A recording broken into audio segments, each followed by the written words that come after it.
Muy buenos días, estimados estudiantes. Les doy la bienvenida nuevamente al curso de Química Inorgánica. Y el tema del que vamos a hablar el día de hoy es acerca de equilibrio químico. ¿Qué entendemos por equilibrio químico? ¿Será de repente alguna relación entre productos y reactantes? ¿Alguna igualdad tal vez? ¿Algún sistema que relacione uno con los, en este caso los reactivos, con los productos? Justamente vamos a hablar de ello, pero vamos a hablar también con diferentes tipos de ejemplos. Como siempre vamos a relacionar lo común, lo cotidiano, con lo que nosotros podemos tener como aplicaciones. En base a ello, iniciamos nuestra sesión. Para esto, te voy a presentar una pequeña imagen. Nosotros sabemos, hemos visto que se dan innumerables reacciones en todo sentido. Hay muchas reacciones que se van a dar pues a nivel cotidiano, pero también se dan reacciones a nivel industrial. Ahora, muchas de estas reacciones que nosotros ya conocemos, como reacciones en este caso de combustión, como reacciones en este caso que se pueden dar por espontaneidad o en algunos de los casos reacciones que pueden ser un poquito más lentas. Nosotros casi siempre observamos que en una de estas reacciones los reactivos no se convierten en totalidad a productos. Esa es una observación que nosotros podemos tener. No todos se convierten. Por ejemplo, cuando nosotros prendemos, en este caso combustionamos algún producto, no necesariamente todo este producto se va a combustionar. Siempre puede quedar pues pequeños retazos de ellos. No siempre va a suceder. Otra cosa que observamos también es la velocidad de reacción. ¿A qué me refiero con velocidad? Que la reacción puede ser rápida, violenta, puede ser muy acelerada. Por ejemplo, si nosotros agarramos, como hemos visto, ¿no? Cotidianamente a veces en las redes sociales, agarran una botella de gaseosa, le adicionan unas mentas y empiezan a reaccionar, a efervecer tan violentamente que genera una reacción que si es en grandes cantidades, pues puede salir disparado esta botella.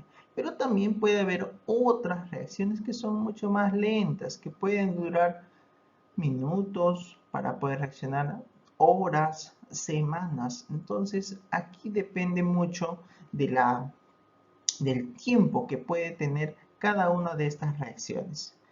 Pero todas estas tienen algo en común. Tienen un equilibrio. ¿Y a qué me refiero con equilibrio? Pues para eso yo te voy a mostrar una imagen. Nosotros podemos observar dos partes bien diferenciadas, pero tienen algo en común. ¿Cómo me están sugiriendo en esta pregunta? Te dicen ahí que tienen en común las siguientes imágenes. Sí, se diferencian, pero hay algo en común, que hay dos sistemas. Tengo el sistema, en este caso tengo aquí un pequeño matraz con la letra A y otro con la letra B. Este de aquí, si nosotros podemos observar, nosotros podemos decir incluso que es la línea roja y en este caso el otro, la B, es la línea celeste, sin ningún problema. Podemos asumir que uno es de una reacción directa y otro que es de una reacción inversa. ¿Qué quiere decir? Si nosotros, por ejemplo, en la respiración, nosotros respiramos oxígeno, exhalamos dióxido de carbono y luego este dióxido de carbono a través del proceso de fotosíntesis que realizan las plantas van a transformar justamente este dióxido de carbono y lo va a convertir en oxígeno. Ahí hay una reacción justamente que se da de manera directa, pero también de manera inversa. ¿A qué me refiero? Que ambos son sistemas.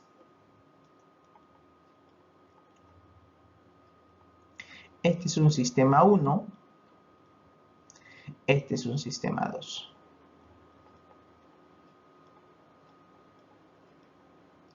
Que se van a dar con el tiempo. Acá está, con el tiempo. Y este sistema va a llegar a un equilibrio. que se va a igualar al sistema número 2. Quiere decir que estos sistemas van a buscar un equilibrio. Ese equilibrio se va a dar con el tiempo.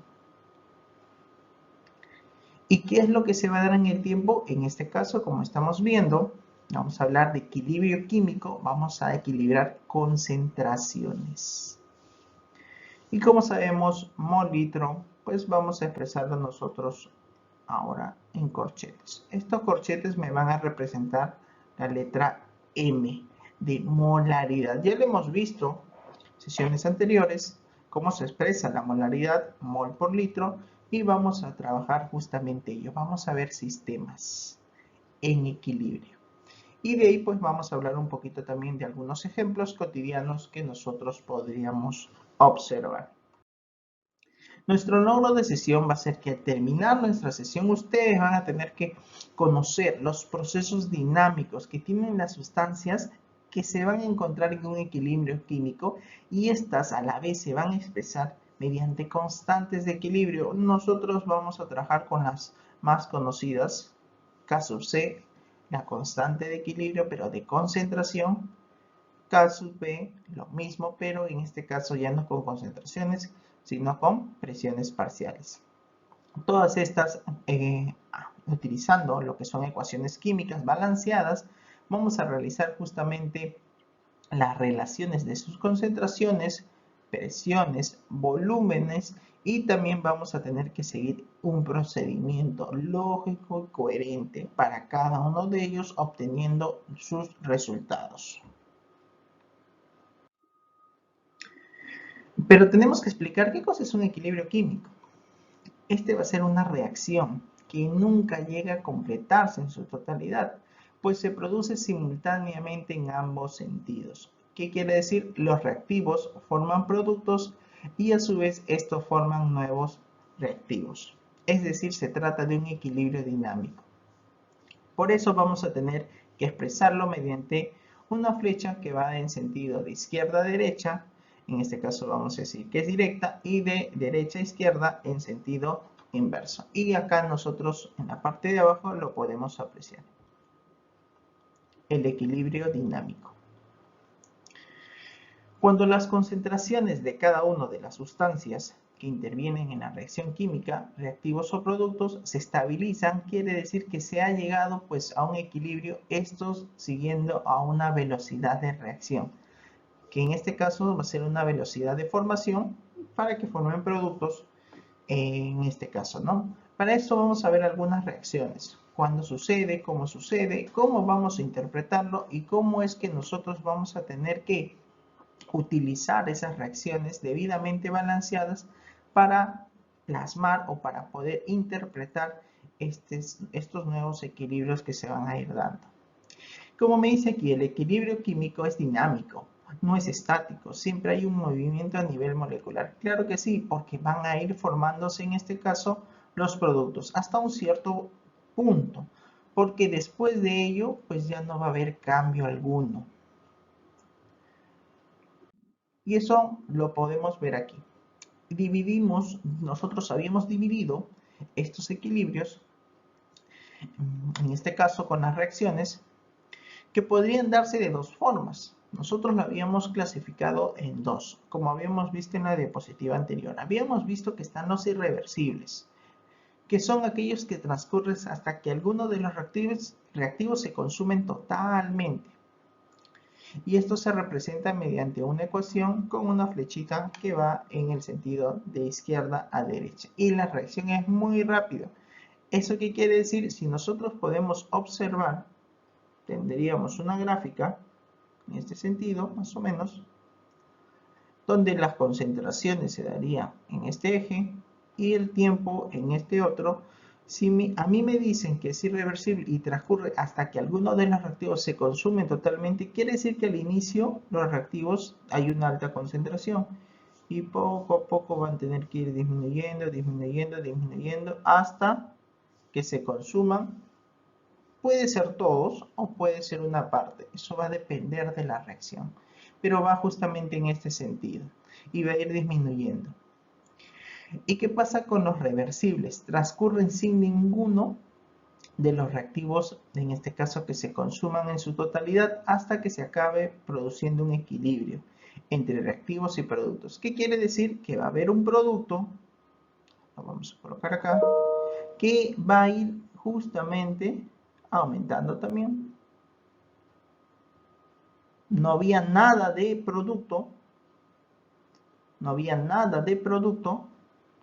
y poco a poco va a ir aumentando mientras los, en este caso reactivos, esto vamos a decir que los productos,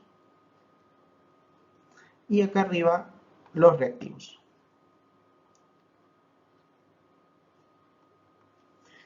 Y llegan a un equilibrio. Estos, al llegar a un equilibrio, pues van a tener una flechita en este sentido y en el otro que me va a indicar de que es una reacción reversible, que se va a dar en ambos sentidos. Eso es lo que a mí, o que nosotros debemos entender como reversibilidad. Explicado eso, ahora vamos a ver los ejemplos con las reacciones. ¿Qué es lo primero que nosotros deberíamos ver? La reacción puede tener dos tipos. Podemos tener reacciones homogéneas, o en este caso, ¿no? Como lo estamos viendo aquí, y te voy a decir a qué le vamos a llamar homogeneidad, pues van a tener un mismo estado o una misma fase, como son las fases gaseosas. Las fases gaseosas, para tanto los reactivos como para los productos, pues si tienen la misma fase, van a ser homogéneas. Eso es sumamente importante. Pueden ser acuosas también, sin ningún problema, pero todos tienen que ser acuosas para que sea considerada homogénea. En esta reacción, lo que se está resaltando son los números 3, 2, son los coeficientes. Estos son los coeficientes estequiométricos que ya lo han visto anteriormente. Estos van a ser de suma importancia porque me van a indicar cómo se relacionan tanto productos como reactantes. Recordemos que siempre tiene que estar balanceado. Para ambos casos, ¿no? Se sobreentiende que es 1 y tenemos los coeficientes estequiométricos para esta reacción homogénea. Recuerda que una reacción homogénea son aquellos que tienen las mismas fases, gaseosas, acuosas, líquidas tal vez si hablamos del agua, o en este caso pues podemos hablar de sólidos incluso, pero que sean homogéneas. Y luego vamos a detallar un poquito más con quiénes o cómo se trabajan con cada uno de ellos. Por ejemplo, tenemos las heterogéneas. Aquellas heterogéneas, como tú te has podido dar cuenta, tenemos la fase sólida, pero también tenemos la fase gaseosa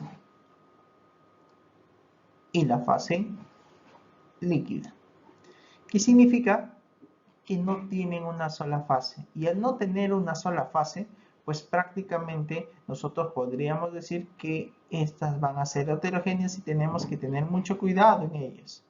Porque vamos a ver de que aquellos que son concentraciones de una fase determinada no van a ser consideradas en nuestros cálculos. Como por ejemplo, empecemos con la fase sólida. Las concentraciones que se encuentran en esta fase sólida, pero también tenemos la fase líquida, se igualan a 1. ¿Qué quiere decir? Que no se va a considerar. No vamos a considerar ni la fase sólida ni la fase líquida. Las únicas que se van a considerar son las fases gaseosas y también las fases acuosas. Recordemos eso porque, explicamos. Si nosotros tenemos una reacción de ejemplo como es el carbonato de calcio y nosotros lo sometemos a altas temperaturas, con una determinada presión, este se va a empezar a descomponer. Esta es una reacción reversible que quiere decir que va en ambos sentidos. Puede ir de derecha a izquierda o de izquierda a derecha. Este carbonato de calcio, al momento de descomponer, obtenemos óxido de calcio más el dióxido de carbono. Si nosotros ponemos en un recipiente y medimos la presión, tenemos por un lado el carbonato de calcio y el óxido de calcio. Empiezan a reaccionar. y empieza a producir, pues, ¿no? El carbonato por descomposición, óxido de calcio y también este de aquí, CO2. Si dejamos que pase el tiempo y siguen consumiéndose los reactivos, pues sigue formándose más óxido de calcio y sigue formando más CO2. Entonces, dependerá en este caso la presión, netamente la presión. ¿De quién va a depender? Del CO2. La presión que va a ejercer justamente el gas. Quiere decir que el CO2 al inicio, en la parte 1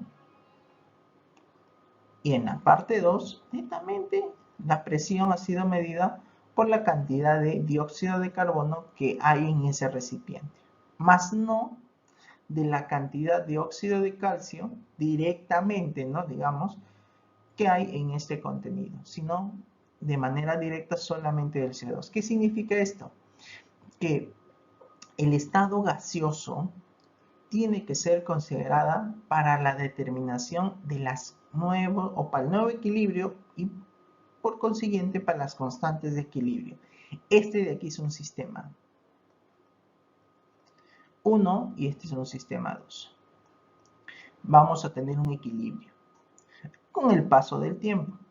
Entonces, de manera de resumen, yo te digo lo siguiente: cuando tenemos una fase sólida o cuando tenemos una fase líquida, no va a ser considerada en los cálculos para la constante de equilibrio. Y ahí tenemos justamente de manera gráfica, ¿no? Tenemos las velocidades que se van a dar con respecto al tiempo. En este caso hablamos de concentraciones con respecto al tiempo. Llega un punto que llega a un equilibrio químico,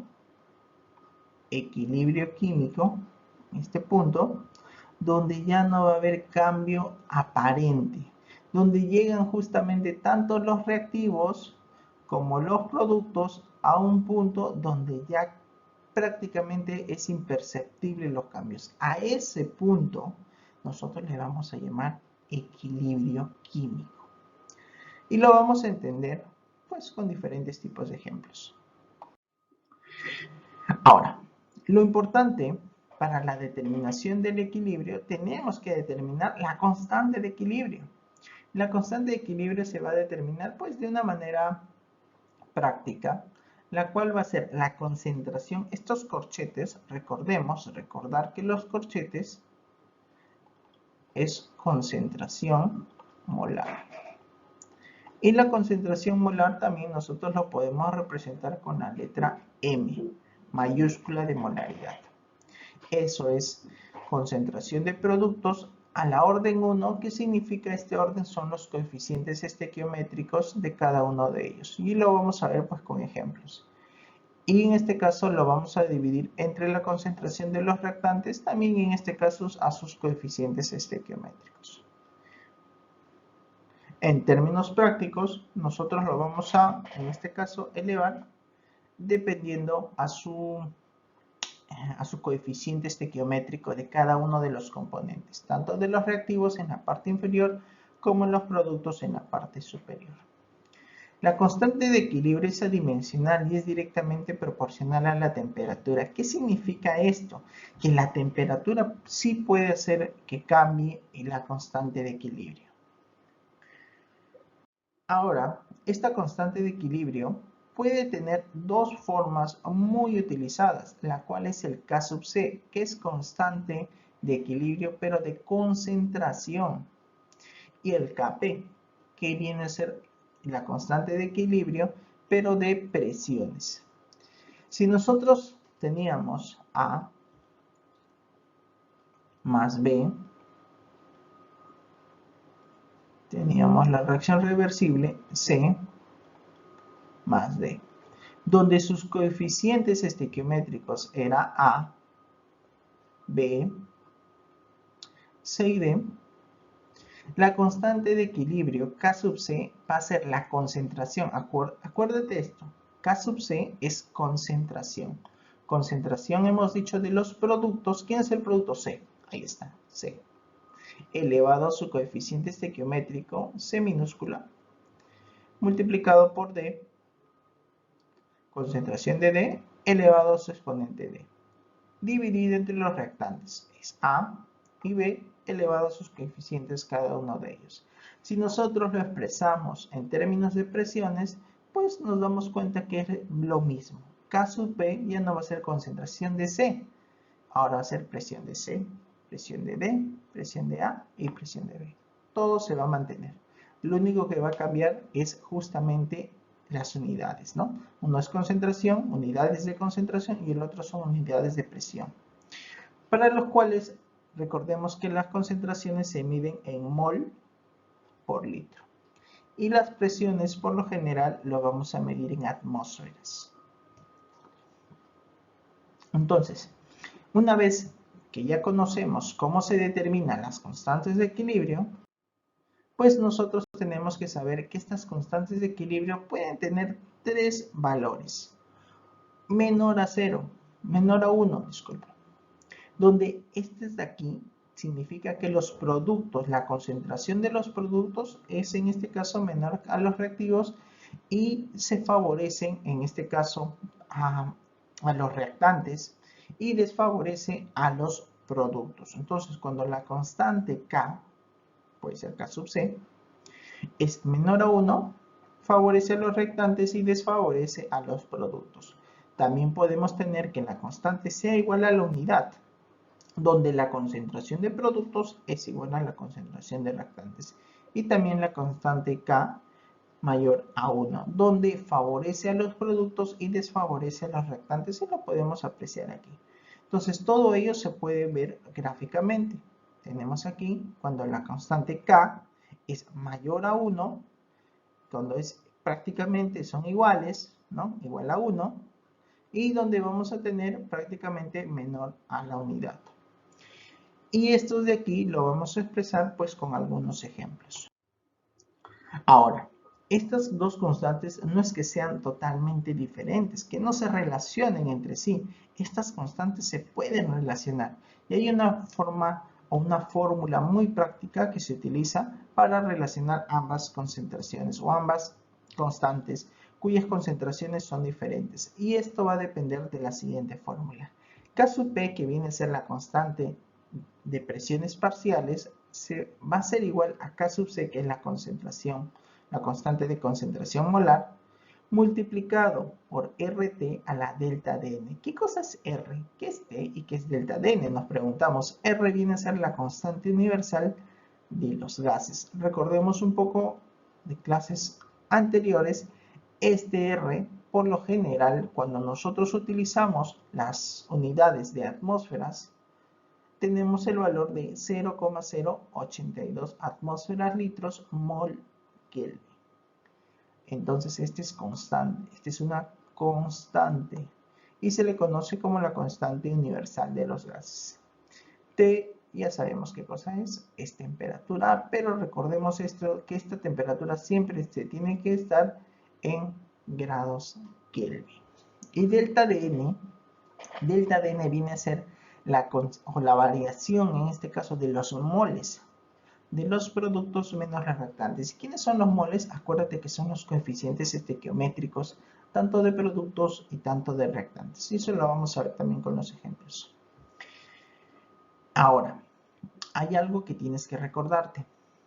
Hemos dicho, recordar, aquellos que son sólidos y aquellos que son líquidos, estos dos de aquí, pues no van a ser considerados en las ecuaciones de equilibrio. Quiere decir que no van a ser considerados en la variación de moles. Aquellos que son sólidos, aquellos que son líquidos, no se consideran, recordemos ello. Pues lo vamos a afianzar un poquito más con algunos ejercicios. Y luego tenemos que K sub C va a ser diferente a K sub P. Esto es casi siempre, pero hay una pequeña excepción que va a ser igual solamente cuando la variación de los moles es igual a 0. Entonces ahí tenemos nuestra expresión. Ahora, vamos a resolver algunos ejemplos. Tenemos lo siguiente. En el siguiente sistema en equilibrio, cuando se mezclan los gases, tenemos dos gases conocidos. Tenemos el monóxido de carbono y el cloro, en este caso diatómico, molecular. ambos gaseosos, las concentraciones tanto del monóxido es 1,2 por 10 a la menos 2, recordemos las unidades mol por litro, y tenemos acá la concentración también del cloro gaseoso, 5,4 por 10 a la menos 2 mol por litro. Y tenemos también el producto, el dicloruro de carbonilo, 0,14 mol por litro. Calculen las constantes, la constante de equilibrio en función de las concentraciones. Entonces, si yo tengo como datos las concentraciones, entonces, ¿qué tipo de constante puedo hallar? No podría hallar la constante K sub P, porque recordemos que esta constante es básicamente cuando tenemos presiones. O si nosotros pues nos pidieran ello, pues tendríamos que prácticamente tenerlo, ¿no? Y plasmarlo ahí o relacionarlo K sub P con el K sub C. Este no es el caso. Ahora, lo primero que tú tienes que ver es la reacción química. En esta reacción química observamos y vemos de que efectivamente tenemos el dióxido de carbono, monóxido de carbono, tenemos el cloro, en este caso molecular, y tenemos también el producto que es el dicloruro de carbonilo, que tienen que estar balanceados. Carbono, un oxígeno, un cloro, y nos vemos de que efectivamente está balanceado. Dos cloros, un carbono, un oxígeno. Y listo. Entonces, ¿cómo hemos dicho que se representa la constante de K sub C de concentraciones? Es gas, verificamos, ya, homogénea. Concentración de los productos. Elevado a su coeficiente estequiométrico. En este caso es 1, se sobreentiende, pero lo voy a colocar para que se visualice. Y abajo entre los reactantes. CO también, 1.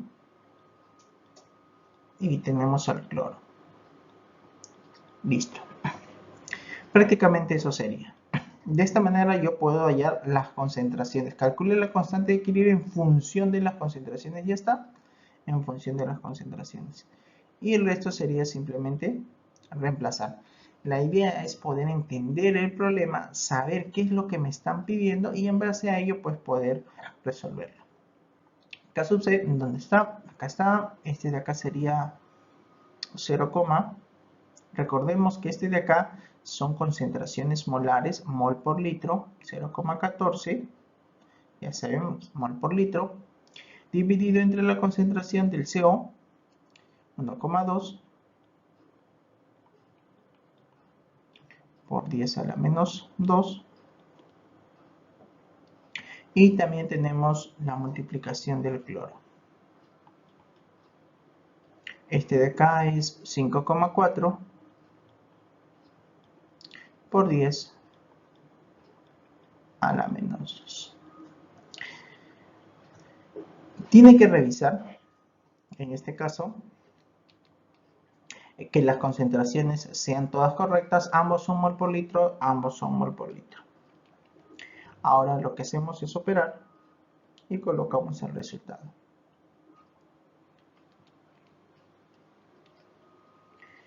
Y el resultado es de 216,05.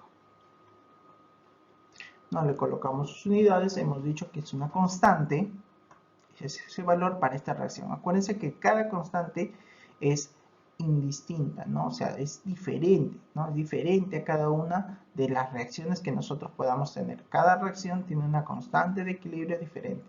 Como me piden de concentraciones, listo, eso sería todo. Si me hubiesen pedido la constante K sub P, pues hay una forma de cómo, ¿no?, poder obtenerlo. Recordemos que K sub P es igual a K sub C por RT a la delta de N. Pero para eso tendría que tener la temperatura que se esté generando justamente en este tipo de reacción. Por lo tanto, se desplaza hacia la derecha, correcto, ¿no? Favorece a los productos, porque es mayor a la unidad. Muy bien, veamos el ejemplo número 2. Ahora ya no me piden K sub C, me piden K sub P. En la siguiente reacción, me están dando el valor de K sub C a temperatura ambiente. Me están diciendo que es 25 grados Celsius. ¿Cuál es el valor de Kp de la temperatura? Listo. ¿Homogénea? Sí, en efecto, es una reacción homogénea. Ambos son gaseosos, Verifico que esté balanceado 2 nitrógenos, 4 oxígenos, 4 oxígenos. Perfecto. Entonces, ¿cómo determinaría el K sub P? Bueno, yo diría que K sub P va a ser igual a la presión parcial del dióxido de nitrógeno elevado a su coeficiente dividido entre la presión del reactante. Pero su coeficiente es 1, pero no tenemos presiones. Como no hay presiones, no puedo determinar K sub P. Pero hay un dato que te están dando, que es el K sub C. Entonces tú dices, como sabemos que K sub P es igual a K sub C por RT a la delta de N. Puedo hallar de esta manera el K sub P.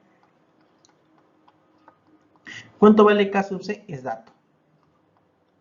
4,63 por 10 a la menos 3 multiplicado por RT. Recordemos que el R es la constante universal de los gases, 0,082, multiplicado por la temperatura. La temperatura dice 25 grados Celsius, pero recuerda que nosotros no podemos utilizar los grados Celsius, sino los grados Kelvin.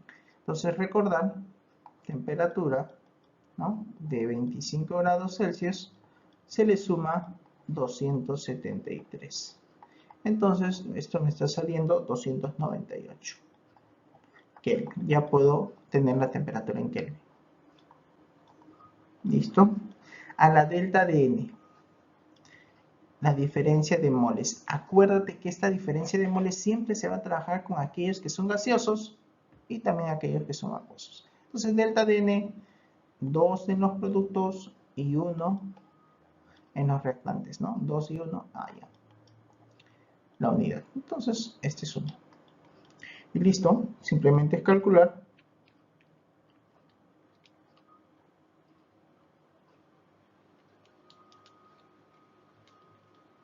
Y la respuesta sería 0,11. Ese sería el caso. Así de forma directa. ¿Listo? Como en este caso es un valor menor a la unidad, este se desplaza hacia la izquierda favoreciendo justamente, ¿no?, a los reactantes o desfavoreciendo a los productos. El ejemplo 3. Tenemos lo siguiente. Dice así, en un recipiente de 10 litros se introduce una mezcla de 4 moles de nitrógeno gaseoso y 12 moles de hidrógeno gaseoso. Escribe la reacción de equilibrio, justamente le he colocado ahí a la reacción de equilibrio, esta es la parte A. Si establecido está, se observa que hay 0,92 moles de amoníaco, determina las concentraciones de nitrógeno y de hidrógeno que se encuentran en equilibrio y además me piden la constante K sub C. Me piden varias cosas, pero resolvamos. Yo tengo la reacción, me dice que es nitrógeno, vamos a cambiarle, nitrógeno, acá está, e hidrógeno, para producir amoníaco. Lo primero que debemos hacer es balancear la reacción. Un nitrógeno por aquí, 2, 2. 3 por aquí, 3 moles de hidrógeno, 2, 6, 6. Tenemos la reacción de la producción de amoníaco, que es conocida también como reacción de Haber-Bosch. Ya está. ¿Qué más te dicen? Te dicen que allá, mira, hay un volumen. No olvidemos, hay un volumen de 10 litros. ¿Qué más nos dicen? Nos están diciendo que ahí al inicio se introducen 4 moles. Por eso colocamos aquí moles iniciales, 4 moles de nitrógeno y 12 moles de hidrógeno. Como no me dicen que es, en este caso, que hay amoníaco, nosotros asumimos que el amoníaco al inicio es 0 porque no ha habido nada de reacción. 0 en este caso de producción de amoníaco. Lo que tenemos que saber es aplicar nuestra estequiometría aquí, algo que ya hemos aprendido anteriormente. Si nosotros tenemos el coeficiente de 1, el coeficiente de 3 y el coeficiente de 2, estos representan algo muy importante, que es la relación que tienen para poder relacionarse entre ellos. Nosotros sabemos que los reactantes se consumen porque ellos van a empezar a reaccionar entre sí, pero ¿en qué cantidad? En esa misma relación, de 1 a 3. Se consume como 1 de nitrógeno y se consume como 3 de hidrógeno. Entonces, como yo no sé cuánto se consume, pues le pongo X, un X, 3X. ¿Y cuánto se produce? Recordemos que los productos son aquellos que se van a ir produciendo, como dice su nombre, ¿no? ¿En cuánto? En 2, en su valor, en su coeficiente. Entonces, ¿cuánto habría en el equilibrio? Si al inicio habría 4 y se han consumido un X, siendo que en el equilibrio tendría 4 menos X moles. Y en este caso de hidrógeno al inicio tenía 12. ¿Cuánto se está consumiendo? 3X. ¿Y cuánto se está produciendo? 2X. Claro que sí. Eso es nuestro análisis. Si al inicio tenía 4 y se consume X, me quedan 4 menos X. 12 menos 3X y se ha producido 2X, 2X. Pero acá hay un dato importante. El dato es de que se estableció, o se observa en este caso, que 0,92 moles de amoníaco son los que vamos a tener en el equilibrio. Y a partir de ello me piden las concentraciones tanto de nitrógeno y de hidrógeno. Bueno, va a ser sencillo. ¿Por qué? Porque ya te están dando el dato de cuánto en el equilibrio de amoníaco se está obteniendo. Y con este valor yo puedo obtener el X, que sería 0,92 entre 2. Y ese es 0,46. Lo colocamos ahí. Ya está. Si ya tengo el valor de X, yo puedo encontrar los moles de equilibrio del nitrógeno. Claro que sí, sería 4 menos 0,46. Y este es de 3,54. Y el otro sería 12 menos 3X. Y X vale 0,46. Y este valor sería de 10,62. Listo. A nosotros nos piden determinen las concentraciones. Y nosotros tenemos moles. No es lo mismo. Recordemos que una concentración es mol por litro. Tengo 3,54 moles. 10,62 moles y 0,92 moles. Para determinar las concentraciones, lo único que tenemos que hacer es dividir entre la cantidad de litros que tiene nuestro recipiente. Y nuestro recipiente tiene 10 litros. Por ende, lo dividimos entre 10 y tenemos ya las concentraciones. Listo, entre 10 sería 0,354, 1,062. Y este de acá sería 0,092, porque la concentración final, recordemos que es 0,92 moles, según el dato. Y listo. Entonces, con esto, yo ya escribí la reacción en equilibrio, ya encontré las concentraciones tanto del nitrógeno y del hidrógeno en equilibrio, lo único que me falta es el K sub C. Para la determinación del K sub C, yo lo sé, que se determina la concentración del amoníaco con su exponente o con su coeficiente que es 2 dividido entre el nitrógeno es 1 y del hidrógeno que es 3, ahí está. Y simplemente reemplazamos 0,092 al cuadrado, 1,062 y 0,354. Calculamos 1,996 por 10 a la menos 2 la constante de equilibrio y de esta manera pues hemos resuelto el problema. Y por último resolvamos un ejercicio más. Tenemos el siguiente ejercicio. Dice así, en un recipiente de 250 mililitros se introduce 3 gramos de que es pentacloruro de fósforo y se establece la siguiente relación. Ya está, en equilibrio. Sabiendo que K sub C a la temperatura del experimento es 0,48, determinen la composición molar del equilibrio. Para ello, vamos a tener en cuenta que el cloro tiene un valor de 35,5 gramos por mol, para calcular en este caso su molaridad, este es como dato, y el fósforo tiene 31. Muy bien, entonces en base a estos valores que se nos están dando como dato, pues vamos a determinar lo que nos piden. Otra cosa importante es el volumen, ¿sí? El volumen. Mira, acá está. Tenemos la siguiente reacción química. Está balanceado un fósforo, 5 cloros, un fósforo, 3 cloros, listo. Totalmente balanceado. Necesitamos los moles iniciales. Nosotros sabemos que los moles se calculan como la masa entre su masa molar. Necesitamos calcular la masa molar entonces de cada uno de ellos. Sí, así es. Entonces, ¿cuánto es los moles iniciales? Vamos a calcular. ¿Cuánto es la masa? 3 gramos del pentacloro, 3 gramos, dividido entre su masa molar.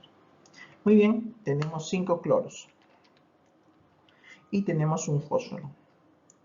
Este es un valor de 208,5. Listo, ya están los moles.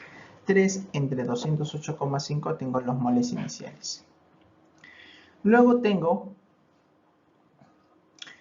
listo, no hay nada aquí y no hay nada aquí, porque no me dan datos de los productos. Ya está, ya tengo ese valor. Luego, ¿cuántos moles en el equilibrio? Recordemos que las concentraciones o la cantidad de moles que se van a ir consumiendo, pues siempre van a ser, en este caso, equivalentes a sus coeficientes estequiométricos. 1, 1, 1, 1. Muy bien, entonces, ¿cómo cuántos estaría en este caso? Como X. Como X. Como X. Nosotros podríamos decir que se está prácticamente consumiendo. Y en el equilibrio, ¿cuánto habría? Cierto que sería la diferencia. Este de acá, este valor, vamos a ver cuánto sale.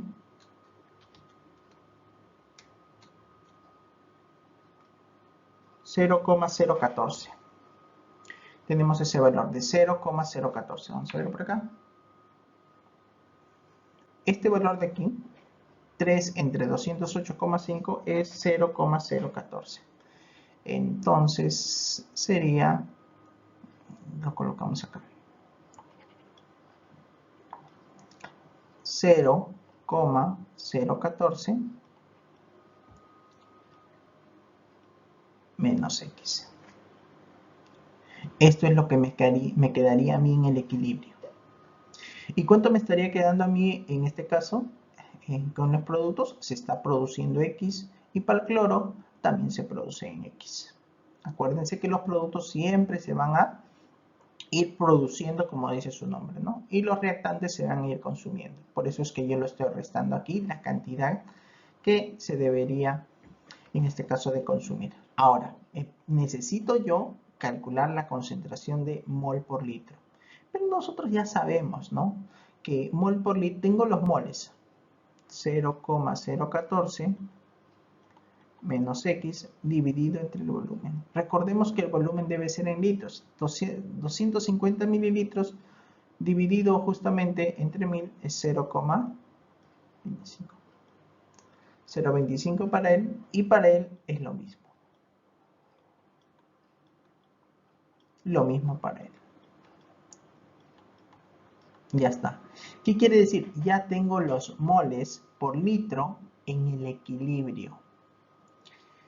Y a mí me están pidiendo pues determinar la composición molar en el equilibrio. ¿Qué quiere decir la concentración molar en el equilibrio? Prácticamente cuánto es ese valor. Si te das cuenta, si yo determino X, prácticamente ya tengo ese valor. Para esto, necesito conocer cómo calcular las constantes de equilibrio. ¿Por qué? Porque me lo dan como dato. La constante de equilibrio K sub C te dice que tiene un valor de 0,48. Y como ya sabemos, es la concentración de los productos.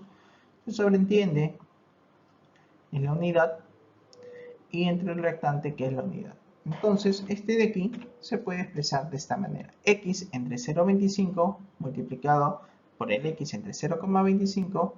Esto de acá dividido en 0,014, bueno, 14,4, con todos los decimales, menos X, que viene a ser la concentración, dividido entre 0,20. Ahí están las concentraciones de los productos y los reactantes.